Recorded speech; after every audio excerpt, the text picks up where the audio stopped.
સ્વજનો અને મિત્રો, Rohit Shah runway YouTube ચેનલમાં આપનું સ્વાગત છે. મને આપણી કેટલીક હિન્દી ફિલ્મોના કેટલાક હિન્દી ગીતો ખૂબ ગમે છે. કાં તો એમાં અર્થ બહુ સરસ હોય છે, ગંભીર અર્થ હોય છે, ચોટદાર હોય છે, અને કાં તો એનું મ્યુઝિક બહુ સરસ હોય છે જે હૃદયસ્પર્શી હોય છે, અને કાં તો એ ફોક એટલે કે લોક સંગીતનો એમાં ઢાળ હોય છે. એવા કેટલાક ગીતો મને ખૂબ ગમ્યા છે અને એનો પ્રભાવ મારા જીવન પર, મારા વિચારો પર પણ પડેલો છે. એક ફિલ્મ આવેલી દોસ્ત નામની, એમાં ધર્મેન્દ્ર અને શત્રુઘ્ન સિન્હા હતા. એ ફિલ્મનું એક ગીત છે, ગાડી બુલા રહી હૈ સીટી બજા રહી હૈ. એટલે આગગાડીને વિષય બનાવીને લખાયેલું આ ગીત છે. આજે તો બુલેટ ટ્રેન અને મેટ્રો ટ્રેનનો જમાનો છે અને ઇલેક્ટ્રિક ગાડીઓ ઠેર ઠેર છે, કાં ડીઝલ ગાડીઓ છે, એટલે આગગાડી તો કોઈએ કદાચ જોઈ પણ ન હોય એવું બને આજના યુવા પેઢીએ.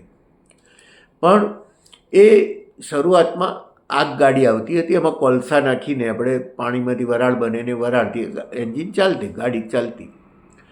તો એ ગાડી પાસેથી આપણને ઉપદેશ મળે અને અદ્ભુત ઉપદેશ મળે એવું ગીત મળ્યું છે.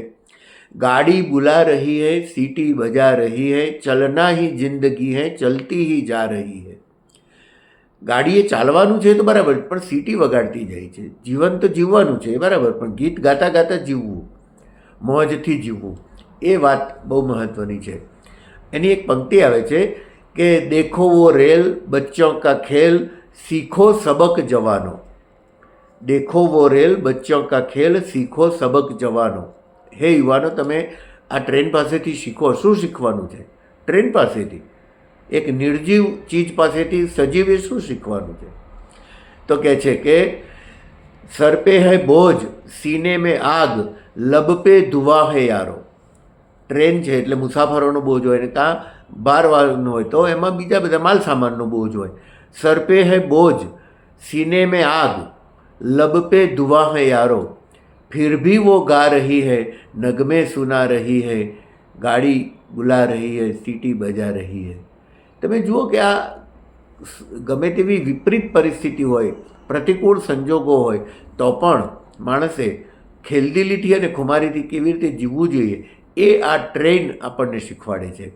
એ ગીતની આગળની એક પંક્તિ છે, સરસ મજાની છે કે આગે તૂફાન પીછે બરસાત ઉપર ગગન પે બિજલી. આગે તૂફાન, આંધી વાવાઝોડાનું તોફાન છે. પીછે બરસાત, આગે તૂફાન પીછે બરસાત ઉપર ગગન પે બિજલી.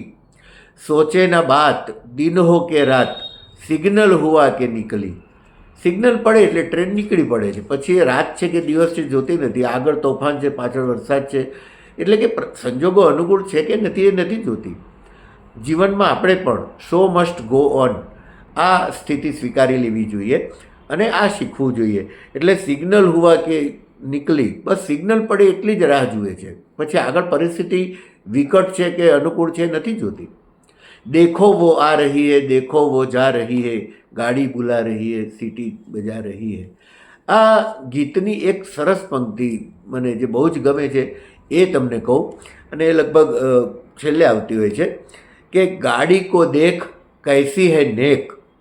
કેટલી પ્રામાણિક છે ગાડી અને મૂલ્યોની જતન કરનારી છે ગાડી. ગાડી કો દેખ કૈસી હૈ નેક અચ્છા બુરા ન દેખે સબ હૈ સવાર દુશ્મન કે યાર સબકો ચલીએ લેકે.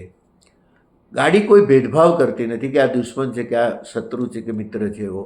એટલે આપણે જીવનમાં આવા ભેદભાવ વગર જીવવું જોઈએ, સૌને સાથે રાખીને. સબકો ચલીએ લેકે જીના સિખા રહી હૈ મરના સિખા રહી હૈ ગાડી બુલા રહી હૈ સીટી બજા રહી હૈ. તો એક આગગાડી પાસેથી પણ જીવનનો બોધ મળે, ટ્રેન પાસેથી ટ્રેનિંગ મળે, એવું આ અદ્ભુત લખાયેલું ગીત છે અને મને લાગે છે કે તમને ગમશે. એમાં એક પંક્તિ એવી પણ આવે છે, આતે હૈ લોગ જાતે હૈ લોગ પાની કે જૈસે રેલે જાને કે બાદ આતે હૈ યાદ ગુજરે હુએ જમેલે.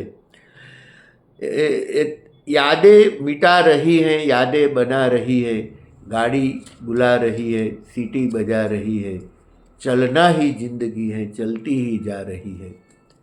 એક આગગાડીને વિષય બનાવીને આપણા જીવનને પ્રેરણા મળે, ભરપૂર પ્રેરણા મળે એવું લખાયેલું આ ગીત કદાચ બહુ ઓછા લોકો જાણતા હશે. મને તો આ પહેલેથી ગમતું રહ્યું છે, એટલે આજે એના વિશે વાત કરી. તમને પણ આ ગીત ગમશે જ એવા વિશ્વાસ સાથે આભાર.